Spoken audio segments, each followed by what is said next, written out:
Greetings, viewers! It's been a while, but your favorite furry commentator, Night Tie is back.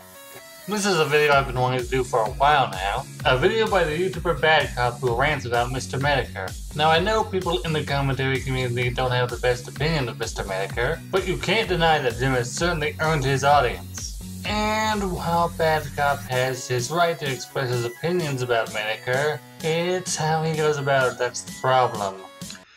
This is a video I've been kind of meaning to make for quite a long time now, and I have to admit, when I started thinking of all the shit that this sort of topic kind of brings to me, I couldn't sleep. So I'm actually recording this early in the fucking morning because I'm trying to collect as many of the thoughts that just burst out of me when I started thinking about Mr. Medicare and his recent escapades, his recent shit, and the fact that, you know, I really think the old boy is slipping on many different levels here.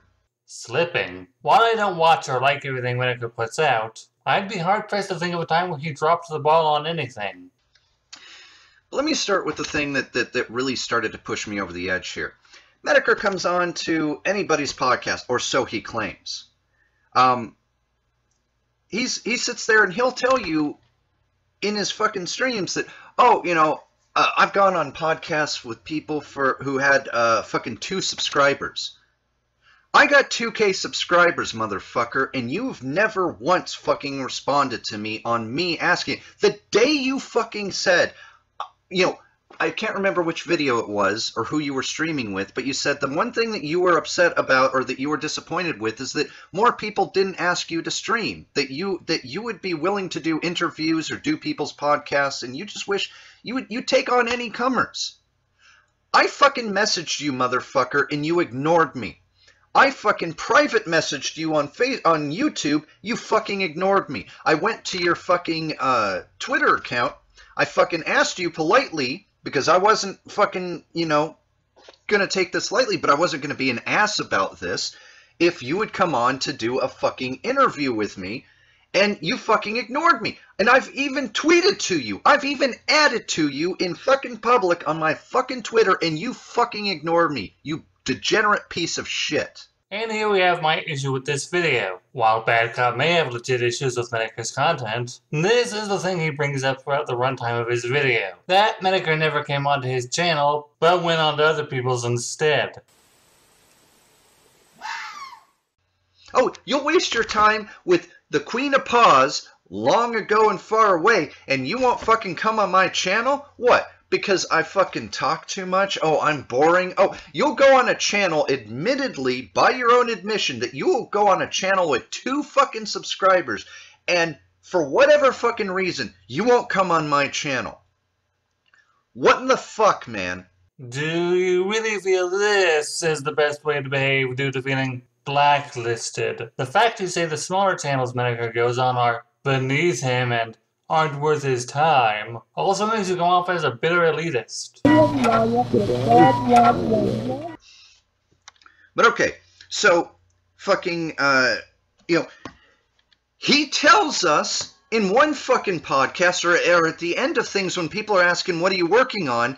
Mr. Medicare says, and I quote, well, maybe not and I quote directly, but basically he says, oh yeah, I'm going to do, you know, I've been reading the Not So Awesome document. I'm going to do a follow-up video on the Channel Awesome stuff because you were kind of Mr. Channel Awesome, even though, frankly, a lot of those entries were piss poor and really just didn't live up to the Medicare name on more than one level. I don't know, man. I've spoken to several people who felt that his Linkara video had a lot of his regular savagery and exposed a lot of dirt that Lewis tried to keep buried. I also watched his video on other sites that tried to be the next Channel Awesome, and I thought he had the usual bravado of ripping into his targets that he always had. But hey, subjectivity and all that.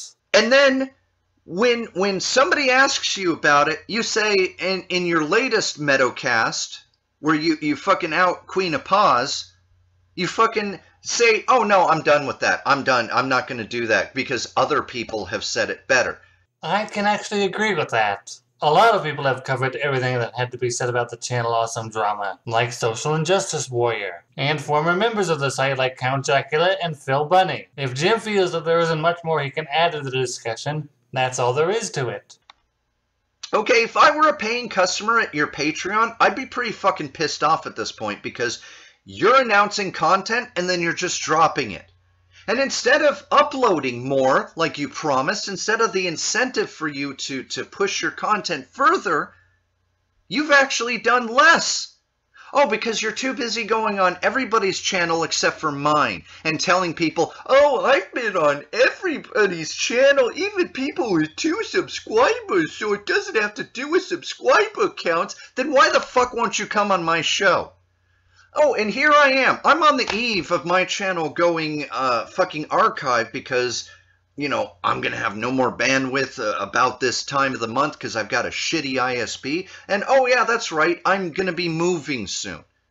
So even if, for the sake of argument, this fucking motherfucker nuts up and says, all right, motherfucker, I'll do your podcast. Don't fucking insult me about this and expect me not to do it. I'll fucking do it. Too fucking late, Jim. Wow. Could you sound any more like a whiny, entitled child? While you may have had a good point about anyone who expected a follow-up to the Channel Awesome stuff might have felt cheated, you kinda spoiled it by bringing it back to the fact that Miniker goes onto everyone's channel but yours. You could have just moved on to the next issue without belly aching about how Miniker Senpai ignores you. This is the sun. It has a diameter of 864,000 miles and a mass of 330,000 times that of our planet. A star that is the basis of the solar system that sustains life on Earth. We bring this up to you because you seem to be under the misunderstanding that the center of our solar system that the Earth continues to revolve around is you.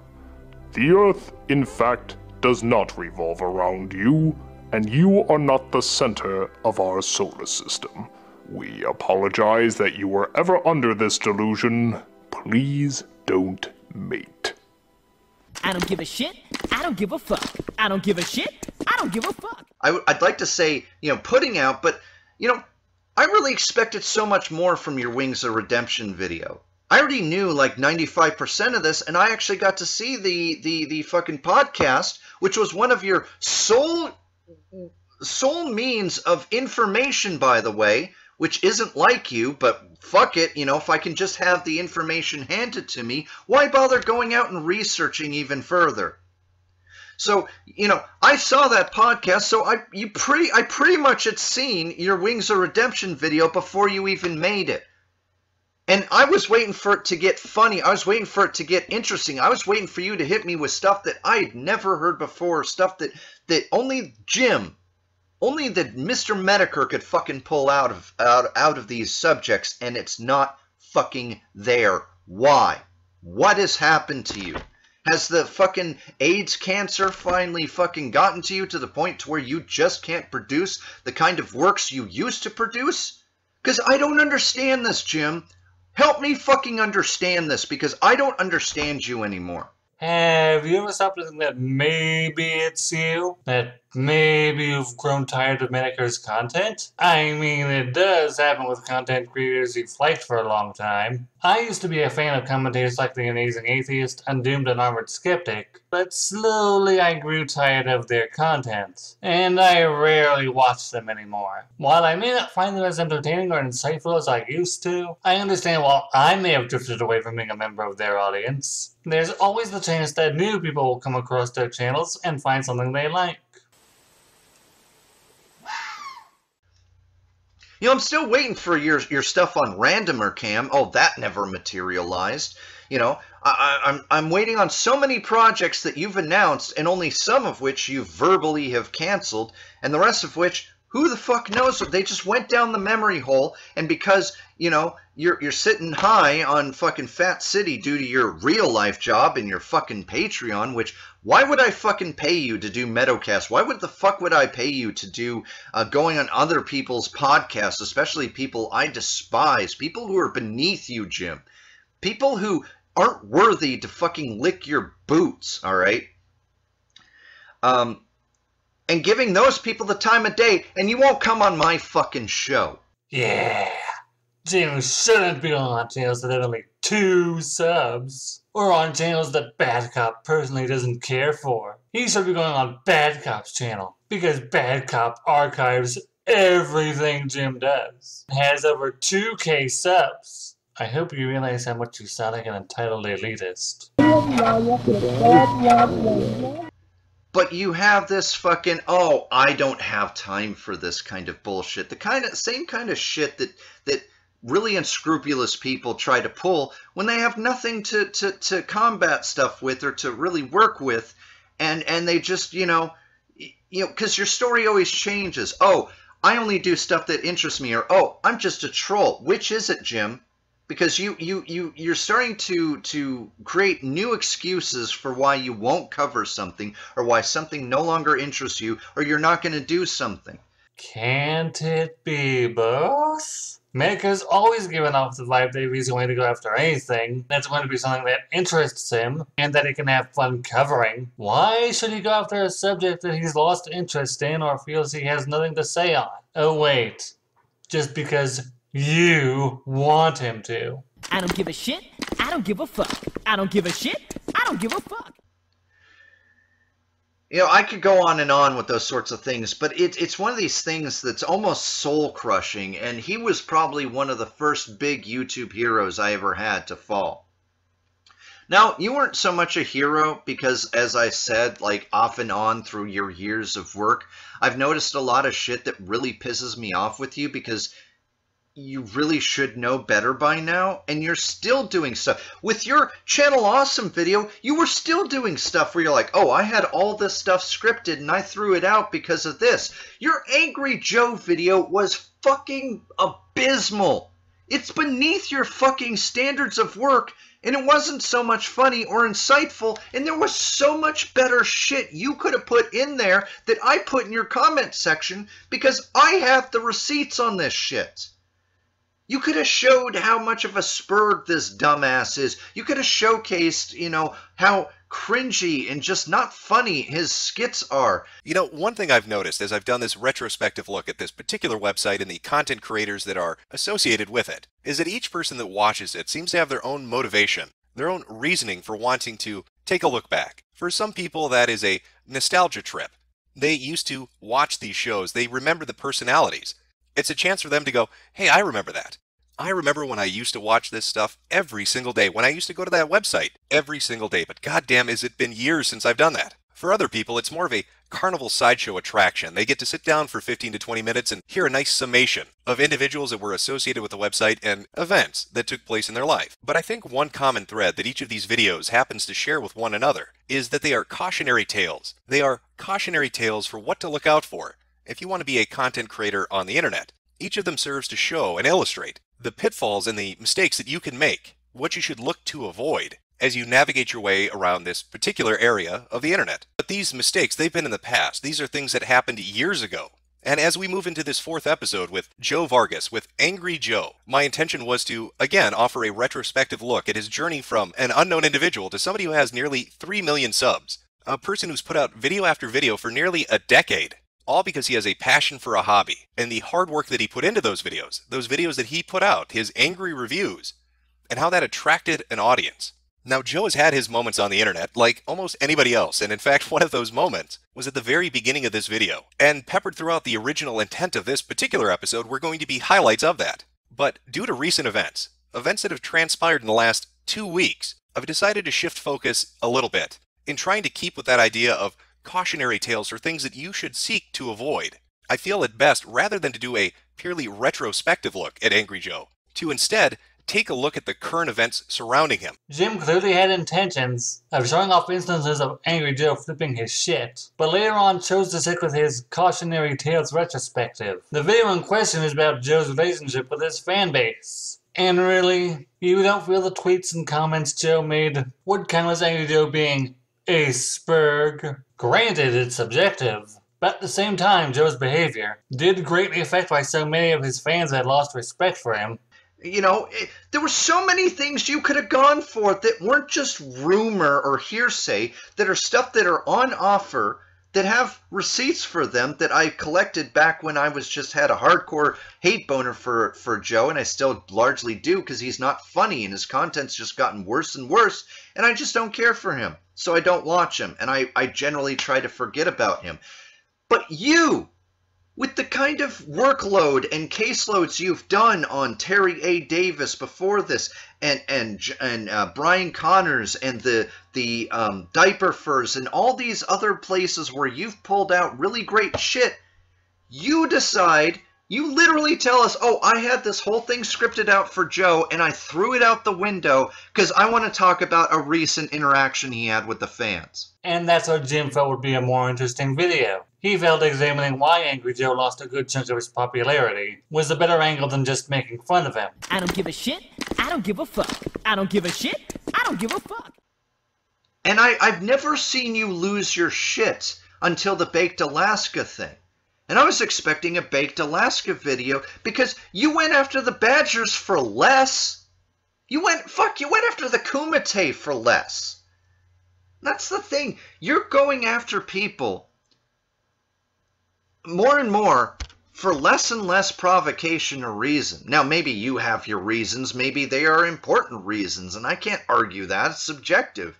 You care about what you care about. You like what you like, and fuck it. I don't care. That's fine. And yet, you just complained about why he went after Angry Joe. But there comes a point where I'm just sitting here going, what am I still watching you for?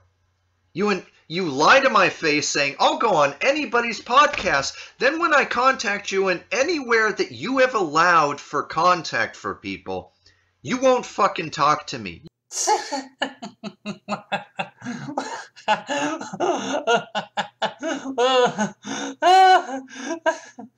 seriously won't touch this. Get the hell over yourself.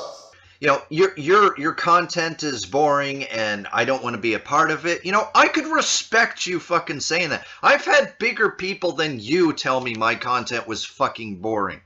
And I know the problems of my content, but that's the thing, is that this is me speaking. Yeah, you aren't threatening to kill yourself, but you certainly are coming off as trying to get sympathy, bringing up your micromyalgia, and earlier when you said you'd be moving soon, so you wouldn't be able to post content for a while, as a means to guilt Medicare into not coming onto your channel sooner. So, I normally don't do this post-editing bit, but I noticed something while looking over my video. I accidentally left out the part where he said he doesn't guilt-trip people into feeling sympathy for him, like someone who literally begs people to donate to their GoFundMe or they'd kill themselves. However, he does bring up that he has micromyalgia in a rather manipulative manner. So yeah, even if he isn't threatening to kill himself, I still count that as trying to gain sympathy. But lately, I've just been so disappointed. Probably the most fun I've had with your content was at least when you had showcased the Queen of Paws stuff, and everything else after that was just shit. Like, and that's the thing. Like, I used to love your Meadowcasts. Lately, I'm bored by them.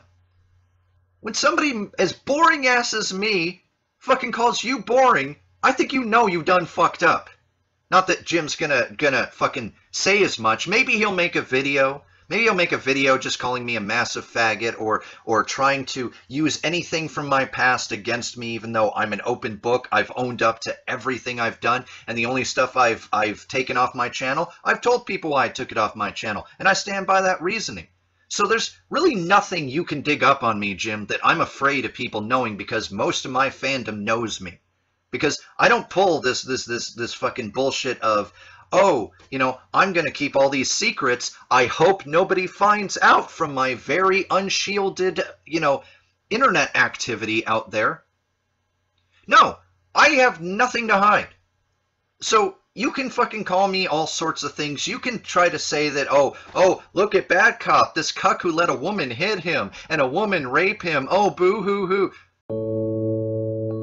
Notice me! No! That is legit what you've been saying, like, for a good chunk of this video. I don't give a shit. I don't give a fuck. I don't give a shit. I don't give a fuck. Fuck it. I think I've said about everything that I wanted to say overall and covered the main points that have really been grinding my gears. Oh, good! So, video over? Of course not. You still have 4 minutes and 30 seconds left. I, however, am ending it here. Good lord, this was a chore to sit through. No joke, like Marcus Yamamoto, Bad Cop left me mentally exhausted. I think subconsciously I was putting off this video because I didn't want to sit through its repetitiveness. While you did make some arguments that could be seen as valid, the fact that you kept bringing up how you felt snubbed by Medicare really gave off the impression that you just wanted to have a fix. And then we have this comment here in your video. It really comes off as condescending, assuming that the only reason anyone's going to downvote it is out of simple bias. Though, considering how small I am, and I'm part of the community that your senpai talked about roasting last year, I doubt you'll take my criticism seriously and simply brush me off. Anyways, this is Night High Die saying thanks for listening and please share your thoughts with me.